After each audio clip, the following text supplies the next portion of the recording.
اس پرفتن دور میں جبکہ انگریز نے ایک سازش کر کے محراب و منبر کا گلا دبایا اور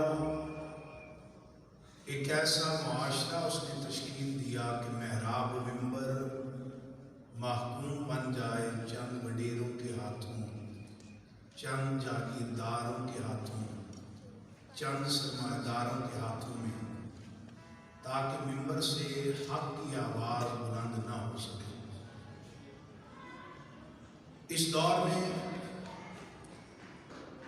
اگر محراب و منبر پر بیٹھنے والے لوگ موجود ہیں تو امت انہیں غنیمت سمجھے گی۔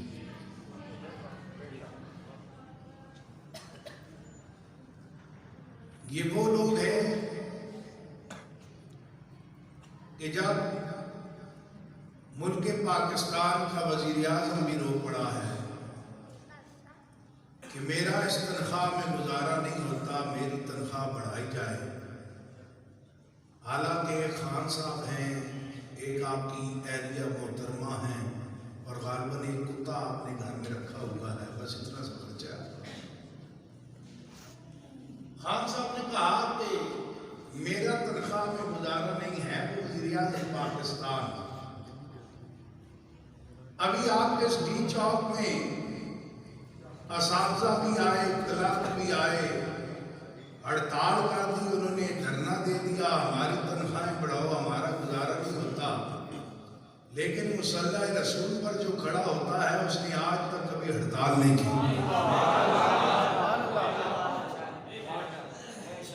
گاؤں کی کسی چھوٹی سی مسجد میں بھی آپ چلے جائیں، وہ مصلی پہ کھڑا ہونے والا اتنا خوددار ضرور ہے، کبھی مقتدی کو یہ نہیں کہے گا کہ میرا اس تنخواہ میں گزارا نہیں ہوتا۔ یہ الگ بات ہے، کمیٹی والے جب مولوی صاحب اچھا سوٹ بھی پہن لیں تو ان کے پیٹ میں مروڑ پڑ جاتے ہیں۔ اچھے لوگ بھی ہیں لیکن اکثریت ایسی ہے جن کو بیوی گھر میں دوبارہ سالن مانگنے پہ آگے سے چمچا مارتی ہے نا، وہ بھی مسجد میں آگے کھڑے بیٹھ بنتے ہیں۔ یہ ذرا میں حقیقت بیان کر رہا ہوں، ناراض نہیں ہونا، یہ حقیقت کی بات ہے۔ آپ کا 80,000 میں گزارا نہیں، 50 میں گزارا نہیں، محلے کے خطیب صاحب کو کتنا دیتے ہو؟ 10,000، 15,000، آج کے دور میں اس کا گزارا ہو رہا ہے۔ مجھے ایک بندہ کہنے لگا آپ کو لوگ نذرانہ دیتے ہیں، میں نے کہا تیری شکل مجھ سے زیادہ اچھی ہے، مجھے دیتے ہیں تو تجھے کیوں نہیں دیتے؟ بات یہ نہیں کہ ہمیں لوگ دیتے ہیں، لوگوں کی کیا حیثیت ہے وہ ہمیں دیں، ہم جس کے مصلی پہ کھڑے ہیں وہ ان لوگوں سے ہمیں دلواتا ہے۔ لوگوں کی کیا حیثیت ہے کہ یہ کسی کو دے سکتے، یہ نہیں دے سکتے۔ کون دیتا ہے دینے کو وہ چاہیے، دینے والا ہے سچا ہمارا نبی۔ اس لیے دین کے ساتھ جو لوگ مخلص ہیں، مساجد کی خدمت کر رہے ہیں، یہ جب تک خدمت کرتے رہیں گے اللہ ان کے والدین کو ثواب پہنچاتا رہے گا۔ قاری صاحب کے ساتھ بڑا پرانا تعلق ہے، بڑے عرصے بعد ان کی خوبصورت آواز سننے کو بھی ملی، ان کے چہرے کا بھی دیدار ہوا۔ مجھے نہیں پتا آپ کے اور برادران کتنے ہیں، ماشاءاللہ یہ بھی مولانا ہے، کمال کی بات ہے، لیکن ہر بندے نے مرنا ہے۔ آج ان کی والدہ بڑی خوش نصیب ہوں گی کہ اگر ان کے بیٹے ڈاکٹر، انجینئر، وکیل کسی بھی فیلڈ میں چلے جاتے، شاید وہ پیسہ زیادہ کما لیتے، محلات بڑے بنا لیتے، لیکن ان بھول بھلیوں میں ماں کو بھول جاتے۔ لیکن آج یہ جب بھی نماز پڑھاتے ہیں اللہ ان کی ماں کو قبر میں اجر و ثواب عطا فرماتا ہے۔ اور تلاوت ہو نہ سکے، نماز پڑھاتے ہوئے تلاوت ہے، نماز کے بعد درود پاک ہے، اور معمولی سا بھی غیرت مند بیٹا ہو تو وہ ماں باپ کو بھولتا نہیں، ان کی بلندی دعا ضرور کیا کرتا ہے. اس لیے اپنی اولادوں کو دین بھی سکھائیں گے. تو انگریز نے سازش کی, اس نے کہا دین پہ جو بیٹھنے والا ہے وہ غربت کا شکار ہوتا ہے. جتنی عمارت اور جتنی آسودگی دین کے دامن سے وابستہ ہونے میں ہے, اتنی عمارت کسی کو حاصل نہیں. لیکن ہم نے اس کو سمجھا نہیں. تو دعا ہے اللہ تعالیٰ ان کی والدہ مرحومہ مغفورہ اور ان کے جتنے عزیز و اقارب, حاضرین مجلس کے جو عزیز و اقارب, اساتذہ, مشائخ اس دنیا سے پردہ فرما کے اللہ تمام کی بخشش فرمائے. آپ مغرب کے بیٹھے ہوئے ہیں, بس میں بھی 10 منٹ تو ہو گئے ہیں, 20 منٹ اور بات کرتا ہوں. ہمارے مفتیان کرام بھی یہاں تشریف فرما ہے, یہ بھی بات کریں گے. طویل مجلس کا کوئی فائدہ نہیں, بات مختصر ہو لیکن صرف ہم نے آپ کو پیغام دینا ہے. ناموس رسالت کے حوالے سے, عقیدہ ختم نبوت کے حوالے سے, اور حالیہ جو واقعات ہو گئے, امت نے میلاد بھی منا دیا, لیکن حقیقت میں ہم اس قابل نہیں کہ اب ہم حضور کا میلاد مناتے ہیں. ہم اس قابل نہیں رہے. یہ تو امت مسلمہ بحیثیت مجموعی بے شرمی بے غیرتی سے اپنی گردنوں کو جھکا کر بس لگی ہوئی ہے, ہم عاشق رسول ہیں, جھنڈے لے کر ہم میدان میں آ گئے اور ہم نے کہا ہم نے بڑا تیر مار لیا ہے, آپ کے اور میرے میلاد منانے سے کفار کو کوئی فرق نہیں پڑتا. ہم جو صحابہ کرام نے ہمیں سبق دیا, جو حضور نے دیا, اس سبق کو ہم بھلا بیٹھے. آج نبی پاک صلی اللہ علیہ وآلہ وسلم کی توہین ہو رہی ہے اور پوری امت مسلمہ خاموش ہو کر بیٹھی ہوئی ہے. عوام میں اگرچہ جذبات ہیں, لیکن حکمرانوں کی سطح پہ کوئی بولنے کے لیے تیار نہیں. جب مسلمانوں کے پاس ایٹم بم ہے, جہاد کے لیے بہترین فوج ہے, سارے اسباب میسر ہیں, تو جو ایٹم بم نبی کی عزت کا دفاع نہیں کر سکا, وہ پاکستان کی عزت کا کیا دفاع کرے گا؟ یہ نہیں دفاع کر سکتے. آج ہماری قوم کا مزاج یہ بن گیا ہے کہ لوگ ووٹ کی عزت کے لیے میدان میں ہیں. گجرانوالہ میں, کوئٹہ میں, کراچی میں جلسے ہو گئے, لاکھوں کے حساب سے لوگ آئے, کہتے ہیں ووٹ کو عزت دو. ووٹ کی عزت کے لیے جلسہ ہے, لیکن نبی کی عزت کے لیے کوئی بات نہیں. پھر ہم کہتے ہیں ہم مسلمان ہیں, ہم حضور کے غلام ہیں. کون سی غلامی کا حق ہم نے ادا کیا؟ مرزائیوں کے حوالے ملک پاکستان کو اس قوم نے حوالے کیا. آج ختم نبوت کا درس کیپٹن صفدر صاحب دے رہے ہیں. بڑی عجیب بات ہے. کل میں نے ان کا ایک کلپ سنا, ماشاءاللہ پگڑی پہنی ہوئی ہے اور اس پر حضور علیہ السلام کا نعلین پاک لگایا ہوا ہے, اور کہتے ہیں ختم نبوت پر ڈاکہ نہیں ڈالنے دیں گے, اس کی حفاظت کریں گے. میں نے کہا بڑا عجیب آدمی ہے. 8 لاشیں ہم نے ختم نبوت کی وجہ سے آپ کے سسر صاحب کی حکومت میں اٹھائی, اور قوم بے وقوف بنی ہوئی ہے. پھر انہی کے ساتھ کھڑی ہے کہ یہ اب ختم نبوت کے محافظ بنیں گے. یہ بات یاد رکھے, ہم نے بھی مرنا ہے اور آپ نے بھی مرنا ہے. آپ لوگوں کے ذہنوں میں یہ بات ہوتی ہے کہ مولوی ہمیں غلط راستے پہ لگا رہے, ہم نہیں لگا رہے. آپ ہماری بات مانیں یا نہ مانیں, لیکن روز معاشر حضور کی بارگاہ میں آپ کو جواب دینا پڑے گا.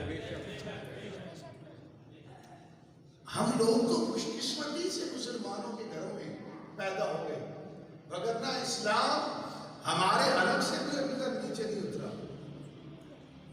اور اس کی مثال میں نہیں دیتا ہوں, شاید کوئی بندہ کہے یار یہ ویسی بات کر گیا ہے, کورونا دوبارہ آ رہا ہے، اور پہلے بھی آیا کورونا، آیا یا نہیں آیا؟ آیا ماشاءاللہ۔ کسی نے دیکھا کورونا کیسا ہوتا ہے؟ اچھا نہیں دیکھا، کسی نے نہیں دیکھا، پتہ بھی نہیں چلا۔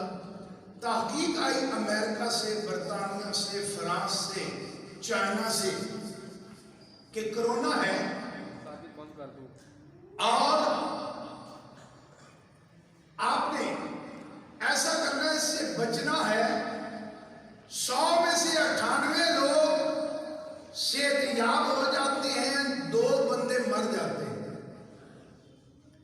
کرونا نہ میں نے دیکھا نہ آپ نے دیکھا، اللہ کی ذات پر ہمیں بڑا توکل تھا، ہم مسلمان تھے، اور ان کا مسلم بیت اللہ میں طواف نہیں کرنا، نمازیں چھوڑ دینی ہے، ہم نے کہا ہم بند کر دیتے ہیں۔ بیت اللہ میں نماز بند ہو گئی، روزہ انور پر حاضری بند کر دی گئی، رمضان کے اندر 6 فٹ پر ہم لوگوں نے 8 نمازیوں کو جمعہ پڑھایا، 8 10 نمازیوں کو 6 فٹ پر کھڑے کر کے ہم نے جمعہ پڑھایا۔ مسجدیں بند، سکول بند، بازار بند، گلیاں بند، سارا نظام زندگی بند ہو گیا۔ کیوں؟ کہتے ہیں یورپ سے تحقیق آئی ہے، یہ کرونا ہے، اگر یہ لگ جائے 98 بندے 100 میں سے ٹھیک ہوتے ہیں، 2 مر جاتے ہیں۔ میں یہ پوچھتا ہوں پھر ہم پر لعنت برسنی چاہیے، جتنا ہم نے یورپ کی بات کو مانا ہے، اگر اتنی بات اپنے نبی کی مانتے سارے اللہ کے ولی ہو جاتے۔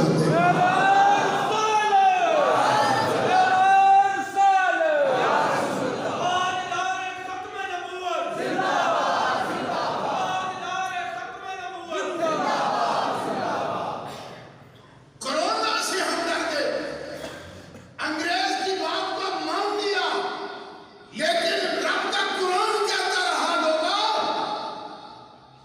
میں نے بیع کو حلال کیا ہے، سود کو حرام کیا ہے، لیکن امت آج بھی سود کھا رہی ہے۔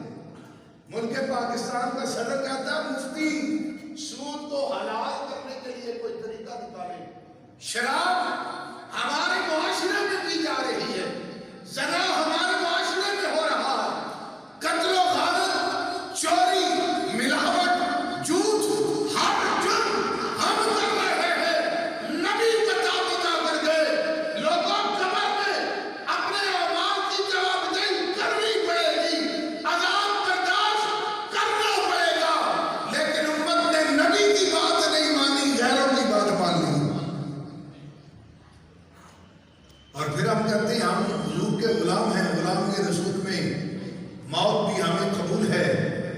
آج حضور کی عزت پر حملہ ہے، امت کیوں خاموش؟ کیا نبی صرف مولویوں کے تو نہیں؟ حضور آپ کے بھی نبی ہیں، آپ نے کون سا عمل کیا؟ کون کا عمل تھے؟ یہ امن پسندی کے نعرے لگا کر کہ اسلام حضور کے اخلاق سے پھیلا، یہ باتیں بتا کر قوم کو اس نہج پر ہم لے آئے کہ آج حضور کی توہین ہو رہی ہے اور کوئی آدمی باہر نکلنے کے لیے تیار نہیں۔ ووٹ کی عزت کے لیے تیار ہے۔ یہ پیغام ہمیں امام حسین نے نہیں دیا، یہ پیغام ہمیں صحابہ کرام رضوان اللہ تعالیٰ علیہم اجمعین نے نہیں دیا۔ انہوں نے کہا کہ حضور کی عزت و ناموس یہ پہلی ترجیح ہے امت مسلمہ کی، اور سب سے پہلے اس کی حفاظت کرنی ہے۔ آج میں کون سا دوسرا آپ کو سناؤں۔ سہیل بڑائی صاحب نے ایک کتاب لکھی آج کے دنوں میں، یہ کمپنی اب نہیں چلے، معروف صحافی ہیں، جیو نیوز کے اینکر بھی ہیں، پروگرام بھی کرتے ہیں، میزبان بھی ہیں۔ اس میں انہوں نے مختلف سیاستدانوں کی تصویریں لگائی اور ایک کرسی پر جنرل باجوہ صاحب کو بٹھا دیا اور ان کے قدموں میں خان صاحب کو بٹھا دیا اور ان دونوں کا کارٹون بنا دیا۔ ہم تو کہتے ہیں کارٹون کسی کا نہیں بننا چاہیے، عام انسان کا بھی نہیں بننا چاہیے، لیکن صحافی حضرات بناتے رہتے ہیں، مختلف سیاسی مقتدر شخصیات کے کارٹون بنتے ہیں۔ وہ کتاب چھپی، رات کو ڈسٹریبیوٹ ہوئی، حکومت کو اطلاع ملی، راتوں رات ساری کتاب اٹھا لی گئی، ساری کتاب اٹھا لی گئی، اور کہا گیا کہ چونکہ آرمی چیف اور عمران خان کی توہین ہوئی کہ کارٹون ان کا بنایا گیا ہے، لہذا ٹائٹل بھی چینج ہوگا، نام بھی چینج ہوگا۔ ٹائٹل بھی چینج کروایا، نام بھی چینج کروایا۔ میں پوچھتا ہوں، مجھے بتاؤ، عمران خان اور باجوہ صاحب کی عزت زیادہ ہے یا رسول اللہ کی عزت زیادہ ہے؟ پھر ہم کہاں کھڑے؟ ان کی عزت کے لیے سارے لوگ حرکت میں آ گئے، اور رسول اللہ کی عزت کے لیے ہم ابھی تک سوچ رہے ہیں کہ ان کے سفیر کو اس ملک سے نکالنا ہے یا نہیں نکالنا۔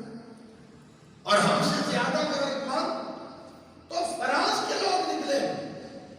فرانس کے صدر کو ترکی کے صدر نے اسی لیے کہا کہ اس کا دماغی علاج کرانا چاہیے، اس کے دماغ کا معائنہ کرانا چاہیے، اس کا دماغ خراب ہے۔ فرانس نے اپنے سفیر کو ترکی سے واپس بلا لیا اور کہا یہ ہمارے صدر کی توہین ہے، اور پوری امت مسلمہ کے منہ پر اس زور کا تماچا مارا ہے، اور کہا بغیرتو، ہم تو اپنے صدر کے لیے اتنی غیرت کھا گئے ہیں، تم اپنے نبی کے لیے غیرت نہیں کر سکے۔ اس میں صرف حکمران ذمہ دار نہیں، اس میں وہ لوگ بھی ذمہ دار ہیں جو ان کے ساتھ کھڑے ہوئے، جنہوں نے انہیں اقتدار پہ بٹھایا، جنہوں نے انہیں اقتدار کے لیے ووٹ دیا۔ اور ایک مثال آپ کو دیتا جاؤں، بعض لوگ کہتے ہیں ہم آپ کا خیال اچھا ہے، باتیں آپ کی اچھی ہیں، ہم اندر سے آپ کے ساتھ ہیں، مجبوری میں اوپر سے ادھر کھڑے ہیں۔ تو مجھے ایک سوال کا جواب دیجیے، امام علی مقام امام حسین کے سامنے یزیدی لشکر کھڑا ہے، ساروں نے نہ امام علی مقام پر تیر برسایا، نہ تلوار چلائی، نہ نیزہ مارا۔ اگر ان ہزاروں میں سے روز قیامت اللہ کی واحدہ میں ایک شخص ایک اعلان کر دے، عذر پیش کرے، یا اللہ میں اندر سے حسین سے بڑا پیار کرتا تھا، میں اندر سے حسین سے بڑا پیار کرتا تھا، لیکن میری نوکری کا مسئلہ تھا، یزید کی حکومت تھی، وہ میرے بچوں کو مار دیتا، مجھے مار دیتا، میں مجبوراً یزید کی صفوں میں کھڑا تھا، اس کی بخشش ہوگی؟ نہیں ہوگی۔ تو جن لوگوں نے ممتاز قادری کو پھانسی کے پھندے پہ چڑھایا، انہوں نے ٹھیک کیا؟ غلط کیا۔ حضور کا غلام تھا، جنہوں نے عقیدہ ختم نبوت پہ ڈاکہ ڈلوایا، 8 لوگوں کو شہید کیا۔ جس شخص نے وہ مدینہ جسے پاکستان کی 2 عدالتوں نے سزائے موت دی، اسے باعزت رہا کر کے فرانس پہنچایا، اگر ہم ان کے ساتھ کھڑے ہو جائیں تو مجھے یہ بتائیں روز قیامت ہماری شفاعت ہوگی یا نہیں ہوگی؟ اگر رسول اللہ پوچھیں تو ان کے ساتھ کھڑا تھا۔ اس لیے ان باتوں کو جذباتی نہ لیا کریں۔ آپ کو لوگ کہتے ہیں یہ مولوی آپ کو جذباتی کر دیتے ہیں، مولوی چاہتے ہیں آپ کی دنیا بھی سنورے اور آپ کی آخرت بھی سنور جائے۔ یہ دنیا تو معمولی ہے، 50 سال 60 سال 70 سال کو زندہ رہے گا، لیکن تاجدار مدینہ صلی اللہ علیہ وسلم کے ساتھ وفا کے لیے یہ ضروری ہے کہ ہم لوگ حضور علیہ السلام کے ساتھ اسی طرح پیار کریں جس طرح صحابہ کرام آل بیت اطہار نے تاجدار مدینہ صلی اللہ علیہ وسلم سے پیار کیا۔ صرف میلاد منا لینے سے اور لنگر کھا لینے سے، جھنڈیاں لگا لینے سے کوئی مقصد حل نہیں ہوتا جب تک حضور کی ختم نبوت اور ناموس رسالت پر پہرے داری کا فریضہ امت سر انجام نہ دے۔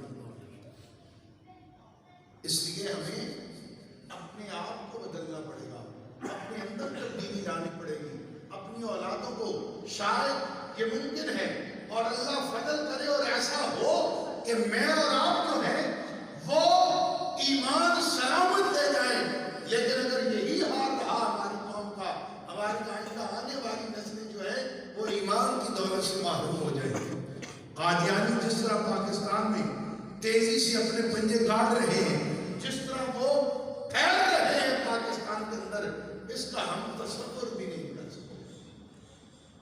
سرگودا تک انہوں نے زمین خرید لی ہے کئی لاکھ کنال کے حساب سے، اور جس کا ایک کنال 1 لاکھ روپیہ ریٹ تھا انہوں نے 2-2 لاکھ 3-3 لاکھ روپیہ، اور ہم خوش ہو رہے ہیں ہماری زمینیں مہنگی ملتی ہیں۔ فلسطینیوں نے بھی یہی غلطی کی، اسرائیل کو زمینیں دے کر یہودیوں کو، آج اسرائیل بن گیا، پاکستان میں دوسرا اسرائیل بننے جا رہا ہے۔ ابھی آپ اس طرف توجہ نہیں دے رہے، لیکن ایک وقت آئے گا پوری قوم روئے گی۔